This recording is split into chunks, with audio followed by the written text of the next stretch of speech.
Que vous inspirent ces images de villes inhabituellement sombres et vides? La solitude? La menace? Ou toute autre chose? Peut-être l'intimité? Voire le réconfort? C'est justement parce que les fenêtres éclairées sont peu nombreuses que tout à coup, on prend conscience que derrière chacune d'elles se cache une vie. Une vie lointaine, isolée, anonyme. Aussi complexe que la nôtre, avec ses désirs, ses rêves, ses faiblesses et ses défis. Quelqu'un qui, tout comme nous, cherche un sens dans l'univers. Alone Together, seuls ensemble. C'est le titre de cette série de photos signée Aristotle Roufanis. Et voici un autre cliché, célèbre lui aussi. Un point bleu pâle. Notre Terre, unique point bleu dans l'espace, photographiée depuis la sonde Voyager 1. La seule planète à abriter la vie, à notre connaissance du moins. La seule fenêtre éclairée. Et si notre planète était justement l'une des fenêtres d'une photo de la série Alone Together? Cette idée n'est-elle pas réconfortante? Qu'y a-t-il derrière les autres fenêtres? Et surtout, le découvrir n'est-il qu'un rêve ou un peu plus que ça?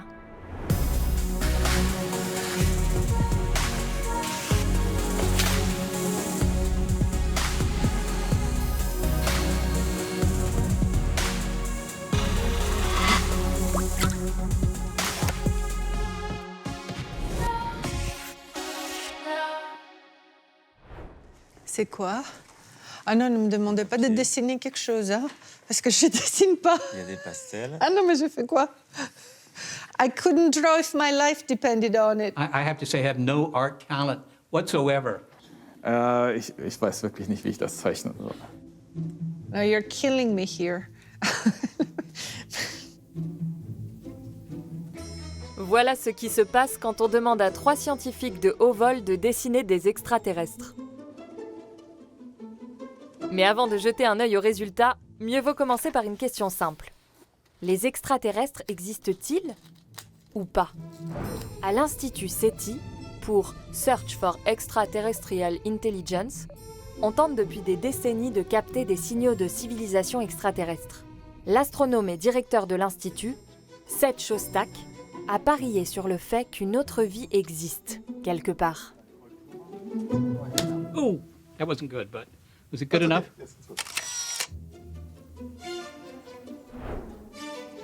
I'm not sure this was a smart move, but I was giving a talk in Bremen, actually, and there was a conference there, and there was an audience, mostly students, and they wanted to know, well, when are we going to find the aliens? And I said, look, if we don't find them in the next 24 years, I'll buy you all a cup of coffee. Pour comprendre pourquoi Seth Shostak et tant d'autres scientifiques croient aux extraterrestres, ce n'est pas dans les grains de café qu'il faut regarder, mais dans les grains de sable. On peut ne pas être d'accord sur le temps que ça prendra, mais une chose est sûre, un jour ou l'autre, quelques grains finiront par former un tas de sable, une plage, une dune ou le Sahara. Selon certaines estimations, il y a plus d'étoiles dans l'univers visible que de grains de sable sur toutes les plages et dans tous les déserts de notre planète. Rien que notre galaxie, la Voie lactée, compte 100 milliards d'étoiles. Et encore, ce n'est qu'une estimation prudente. Ce qui nous amène à l'équation de Drake. Well, the Drake equation was cooked up by Frank Drake back in 1961, and the only intention was to use it as the agenda for a meeting.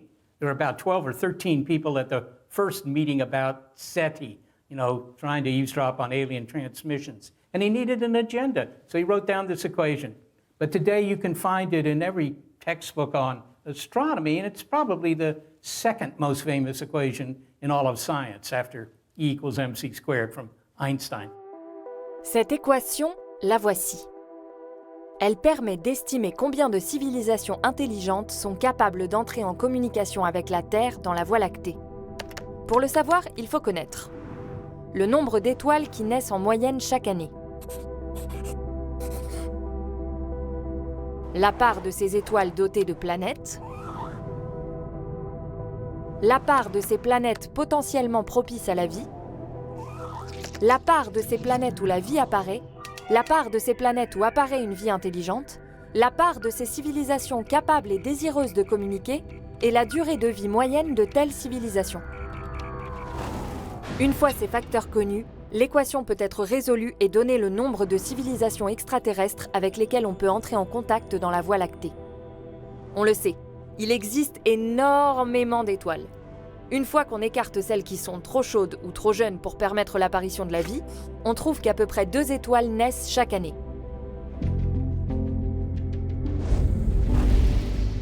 Mais les étoiles étant comme d'énormes réacteurs à fusion, ce n'est pas forcément le premier endroit où l'on s'attend à croiser de la vie. D'où la question suivante. Combien de ces étoiles ont des planètes qui gravitent autour d'elles ? Pas si simple de trouver des planètes dans l'obscurité entre 2 étoiles lumineuses. C'est pourtant possible. Par exemple grâce au télescope de haute performance, capable de mesurer lorsqu'une étoile est brièvement assombrie par le passage d'une planète. Aujourd'hui, plus de 4500 de ces exoplanètes, c'est-à-dire des planètes d'autres systèmes solaires, ont été identifiées. Et elles sont de plus en plus nombreuses. Les astronomes pensent que presque chaque étoile de notre galaxie a au moins une planète dans son orbite. Des étoiles accompagnées de planètes ? Check. Mais chacune de ces nouvelles planètes est-elle apte à accueillir la vie ? With a million planets, some of them are going to have intelligent beings. I mean, it's like buying a million lotto tickets, right? Yeah, most of them are losers, but not all of them, not with a big enough sample. So that's kind of the argument for SETI. Unless there's something very miraculous about the Earth and what's happened here.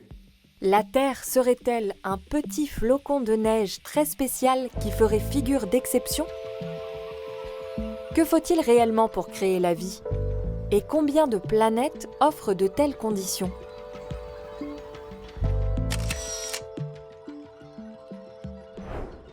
Qu'est-ce que vous avez besoin pour vivre ? Vous avez besoin d'eau, vous avez besoin de nutriments, vous avez besoin de manger. Et le corps, il est constitué par des molécules de carbone. Vous avez besoin d'énergie, de sources d'énergie. Le métabolisme a besoin de sources d'énergie. Et puis aussi, pour survivre, on a besoin d'énergie. On a besoin du soleil sur Terre. Mais il peut y avoir d'autres sources d'énergie. Et tout ça, finalement, il faut que ça existe dans un environnement stable. Ok. De l'eau, des nutriments, des sources d'énergie et du carbone. C'est la base. Pourquoi forcément du carbone ? Qui a dit que la vie était basée exclusivement sur cet élément ? Peut-on imaginer que dans d'autres mondes, elle se développe à partir d'autre chose ?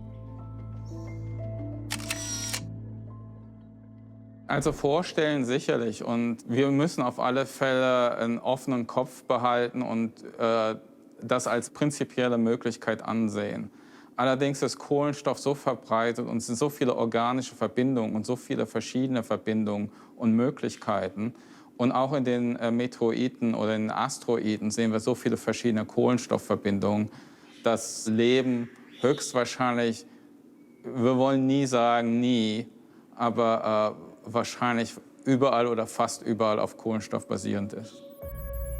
Le silicium, élément de base de nos puces d'ordinateur, serait une alternative envisageable. Mais il est plus rare dans l'univers et il est très loin d'égaler le carbone quand il s'agit de fabriquer des molécules stables et complexes. Et une autre composante semble presque irremplaçable. Für Leben, wie wir es kennen, ist wahrscheinlich Wasser unentbehrlich, weil wir sind so auf Wasser aufgebaut und alles läuft wirklich zentral um das Wasser herum. Allerdings können wir uns vorstellen, dass auf anderen Planeten oder Monden, wie zum Beispiel Titan, wo es auch kein flüssiges Wasser gibt, aber wo es flüssige Kohlenwasserstoffe gibt, dass das Lösungsmittel ein anderes sein könnte. On estime que les planètes sur lesquelles règnent des températures permettant la présence d'eau liquide en surface sont particulièrement propices à la vie. Pour cela, tout dépend de la distance avec leur étoile. Par exemple, ici, vous avez notre système solaire avec notre Soleil ici. Ici, vous avez la Terre, Mercure, Vénus, Mars, Jupiter, Saturne et plus loin encore les autres planètes géantes. Et donc, la zone d'habitabilité est ici. En présence d'une étoile plus grosse et plus chaude, les planètes devront être situées à plus grande distance pour bénéficier de températures agréables. A l'inverse, si l'étoile est plus petite et plus froide, la zone d'habitabilité sera plus proche. Bien sûr, si on cherche du carbone et de l'eau, nous risquons de passer à côté de formes de vie à l'aspect et au fonctionnement différents de ce que nous connaissons, et qui pourraient par exemple exister à l'intérieur d'étoiles à neutrons ou de nuages de poussière spatiaux. Pour un astronome, quelqu'un qui explore l'univers, que ce soit les exoplanètes ou les planètes dans notre système solaire, on est obligé de partir avec une définition qui est une extrapolation de la vie sur Terre. Après, si vous avez différentes composantes, si vous avez un solvant différent, on saurait le reconnaître.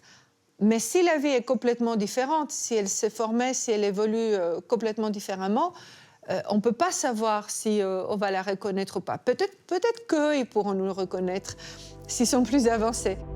Il ne semble pas que la Terre soit la seule planète adaptée à la vie telle que nous la connaissons.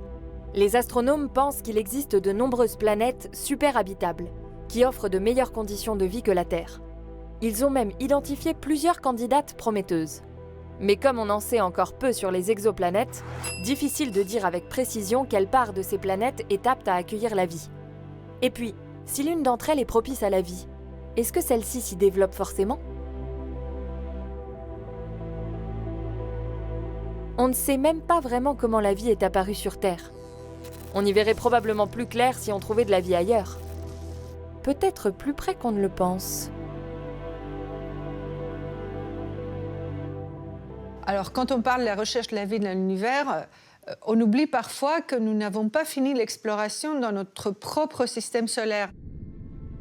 Athéna Kousténis et ses collègues ont jeté un œil à Jupiter et à ses lunes glacées, bien que la géante gazeuse ne se trouve pas dans la zone d'habitabilité du système solaire. Les lunes glacées, ce sont des satellites naturels.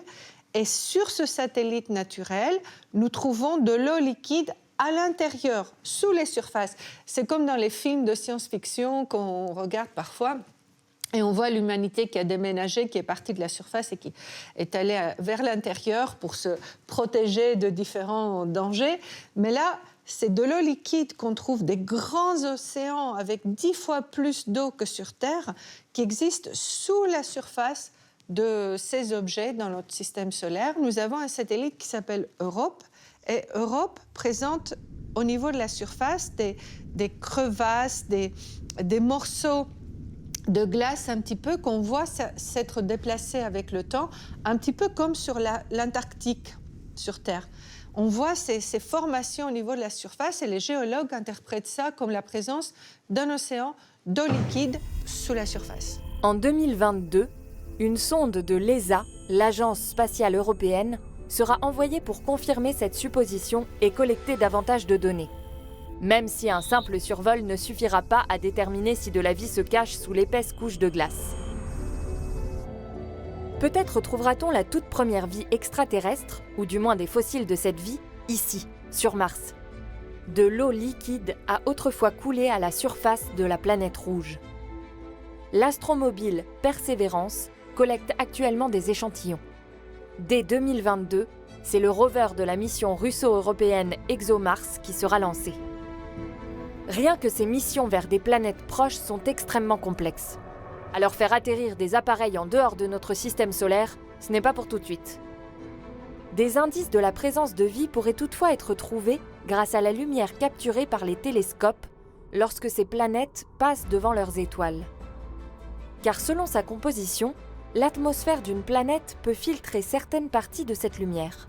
La spectroscopie, c'est quelque chose qui nous permet d'aller explorer, par exemple, une atmosphère ou un objet pour trouver des signes de ce que nous, en tant que vie sur Terre, on laisse dans notre environnement. C'est-à-dire des traces de photosynthèse, des traces de, par exemple, l'ozone, des traces de l'oxygène qui est venu sur Terre grâce à la vie.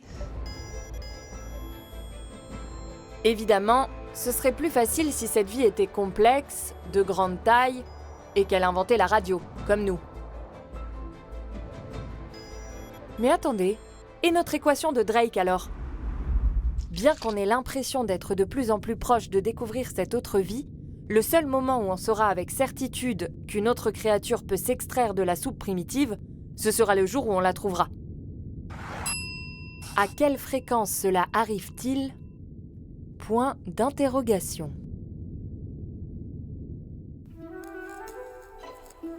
Si cela se produit, on peut se demander si des amibes extraterrestres resteraient éternellement des amibes. Was wir glauben, ist, dass in bestimmten Fällen, wenn der Planet lang genug habitabel bleibt, dass sich dann aus einfachem Leben dann schließlich auch komplexes Leben entwickelt.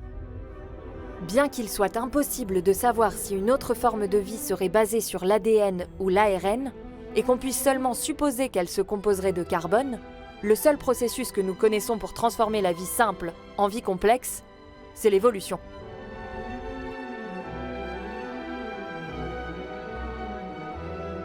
En clair, le plus adapté s'impose et transmet ses caractéristiques.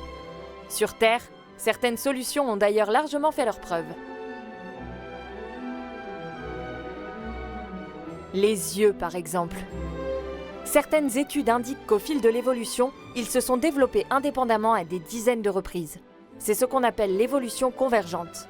Un modèle de réussite qu'on pourrait retrouver ailleurs dans l'univers ? Ich würde das so erwarten, wenn wir auf einem anderen Planeten sind, wo sehr viel Licht ist, dass dort die Organismen auch ein Organ haben, wo sie mit das Licht detektieren können und analysieren können. L'intelligence semble aussi être un concept à succès pour beaucoup d'espèces, du moins sur Terre. Krähen, Tintenfische, Menschenaffen, Delfine. Also wir sehen, dass das erfolgreich ist als eine Strategie zur Adaption. Il est possible que le temps aidant, d'autres vies évoluent vers l'intelligence et la conscience pour finir par nous ressembler.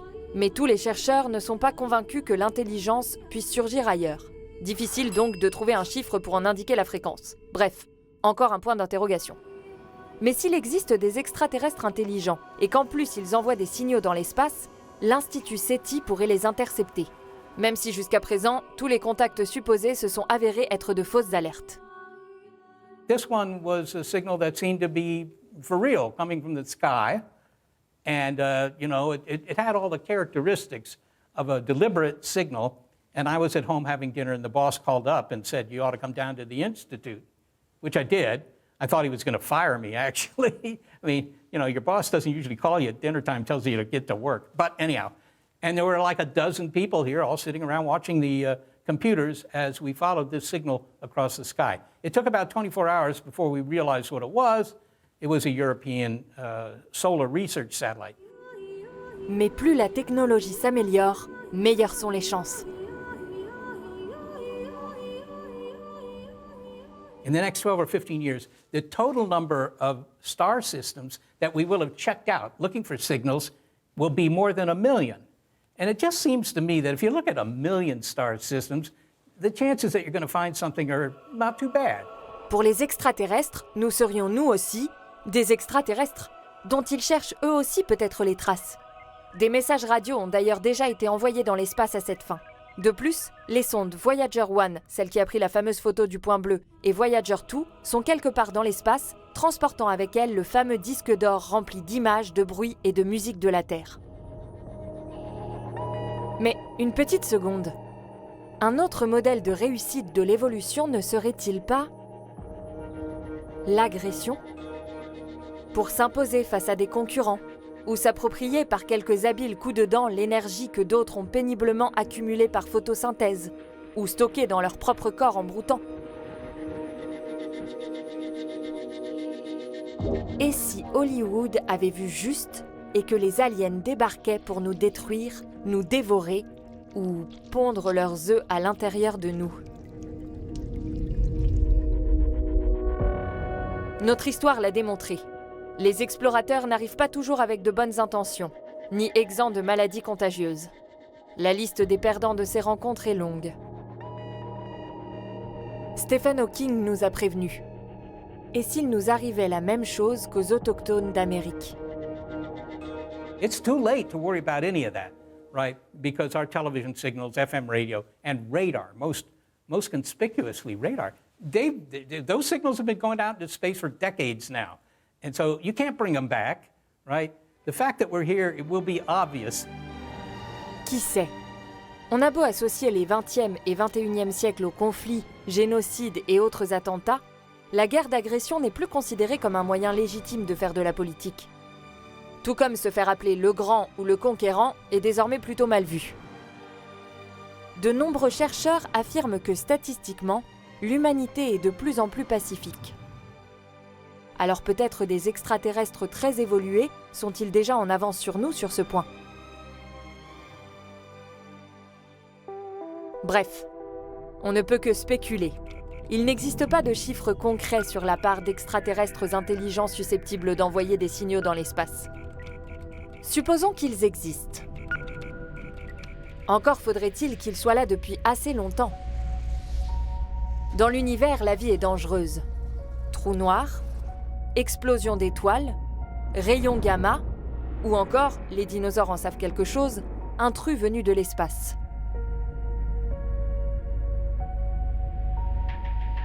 Mais les dangers internes peuvent aussi sonner le glas d'une civilisation avant même qu'on ait pu entrer en contact avec elle. Ou elle avec nous. Yeah, these apocalyptic scenarios, they make for great dinner time conversation, but I don't know that they're terribly realistic. What are there, 7 or 8 billion people now on Earth? It's very hard to get rid of all of them. Even with a gamma ray burst or an asteroid strike or anything you want to name, it's really hard. Pour certains adeptes du techno-optimisme, ces inquiétudes sont bien la preuve que notre avenir est dans les étoiles. Si un jour nous sommes dépassés par tous ces problèmes, pourquoi ne pas chercher refuge sur d'autres planètes? Liftoff of the Atlas V, launching the first interplanetary. Et si l'aide nous tombait carrément du ciel? De civilisations plus avancées qui seraient en mesure de résoudre tous nos problèmes. I don't expect much help from the aliens with our problems. To begin with, they don't know about them unless they're very, very close to us, right? Because otherwise there hasn't been enough time for the nightly news to get to them. So they don't know about things like climate change or nuclear weapons or whatever else they think, gosh, we better help those humans. Secondly, I'm not sure why they'd want to help the humans. Maybe, who knows, but I don't help the squirrels in my backyard. And there are a lot of them out there. I see them every day. They're running around, climbing up the trees, but I don't get involved with their problems, right? Pour nous, entrer en contact avec des extraterrestres intelligents pourrait n'être synonyme ni de salut ni d'extinction, mais simplement ouvrir une fenêtre sur des créatures vivant dans leur propre monde complexe. Comme pour les autres facteurs, notre seule référence en matière de durée de vie d'une civilisation devenue apte à communiquer avec le reste de l'univers, c'est nous-mêmes. Pour l'instant, on a tenu un siècle. Espérons qu'il y en aura encore bien d'autres. Et voilà, nous avons passé en revue tous les facteurs de notre équation. Quant à la résoudre, impossible, puisque seules les deux premières variables, à savoir le nombre d'étoiles qui naissent et le nombre de planètes qui les entourent, peuvent être pour l'instant quantifiées, avec prudence bien sûr. Les autres sont incertaines quand elles ne relèvent pas de la pure spéculation. Selon les suppositions, le calcul peut aboutir à des milliers de civilisations intelligentes et aptes à la communication dans la Voie lactée, comme à aucune. L'auteur de cette équation, Frank Drake, table sur environ 10 000. Et nous serions l'une d'entre elles. Mais au bout du compte, il n'y a pas de solution à l'équation de Drake. Ce n'est d'ailleurs pas son but. Cette équation a été imaginée comme un pense-bête, un guide dans la recherche d'autres vies. Elle montre aussi qu'il suffit qu'un des facteurs ne soit pas très réduit pour que l'univers grouille d'extraterrestres intelligents capables de communiquer. Auquel cas, où se cache-t-il donc? Nobody knows what the answer to that is, but there have been lots and lots of suggestions. And one that I particularly like is the fact that this part of the galaxy where we are is just not a very interesting place, right? If you took, somebody here and you spun them around 6 times, put them in an airplane and just flew them to, central Nevada, just to name a place, right? and then, take off the blindfold and have them look around, they would say, well, I see a few cactus, and there's a lot of sand and dust and dirt and rocks, but I don't see any houses, I don't see any roads. I guess this planet is not inhabited, right? Well, that's not the right conclusion. It's just that you're in a part of the planet that's actually not very interesting. And it could be that where we are, where Earth is in the galaxy, is just not very interesting. Et si la grande fiesta de notre galaxie avait lieu ailleurs? Rien que pour atteindre la planète la plus proche en dehors de notre système solaire, la lumière met 4,2 années. Nous nous trouvons à quelques 26 000 années-lumière du centre de la Voie lactée. Si nos ancêtres chasseurs-cueilleurs avaient envoyé un message de la Terre à l'époque où ils se sont mis à l'élevage et à l'agriculture, ils n'y seraient pas encore arrivés.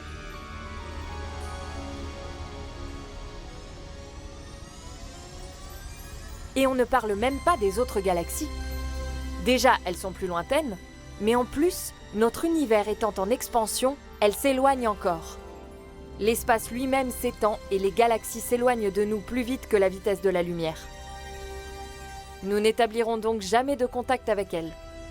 Toute vie là-bas est perdue pour nous.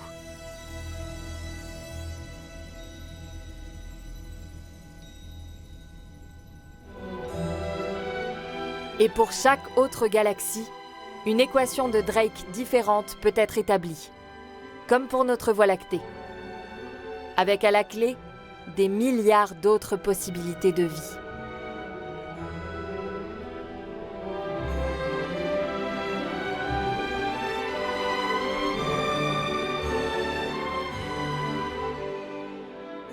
Ok, mais à quoi ces vies pourraient-elles bien ressembler ?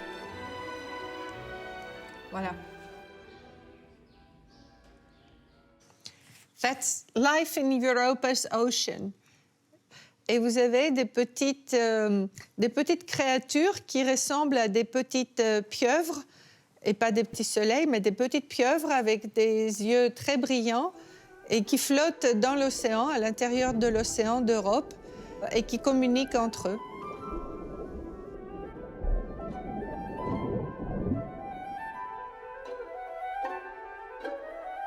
Wir wissen ja schon so, dass Krähen sehr schlau sind.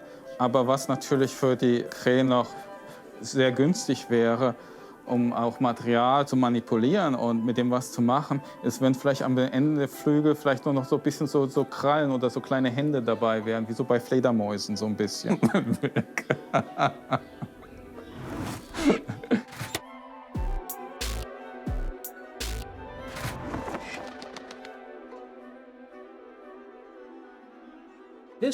This is a bunch of boxes. I mean, most people, they just want aliens that look like this, right? That kind of an alien is the kind of alien that looks like us. But I think that they're not. They're going to look like some sort of box just sitting there on the surface of a planet, with big antennas to communicate with the rest of the universe. And, it's just machinery. And if you stood next to it, it wouldn't eat you, it wouldn't even look at you, it would just sit there and hum like a piece of machinery does. Mais ces machines n'auraient-elles pas des concepteurs ? Oh, sure, there's some sort of creatures running around here, that have arms and legs or whatever, that made this machine, the first model of this machine. But again, those will be somewhere on a hard disk inside the machine, and somewhere in, silicon memory in the machine will be the history of how they came to be. Des machines intelligentes capables de se répliquer. De telles vies ne seraient pas liées à l'évolution, mais pourraient se développer beaucoup plus rapidement et être pour ainsi dire immortelles. On pense que ces aliens basés sur l'intelligence artificielle pourraient conquérir toute une galaxie en 1 million d'années. Notre vie et notre intelligence biologique ne sont peut-être qu'un battement de cils, une anomalie locale, un bref intermède avant plusieurs milliards d'années de règne de l'intelligence artificielle sur l'univers. Nous ne serions alors qu'un souvenir, une suite de 0 et de 1 au cœur d'une immense base de données.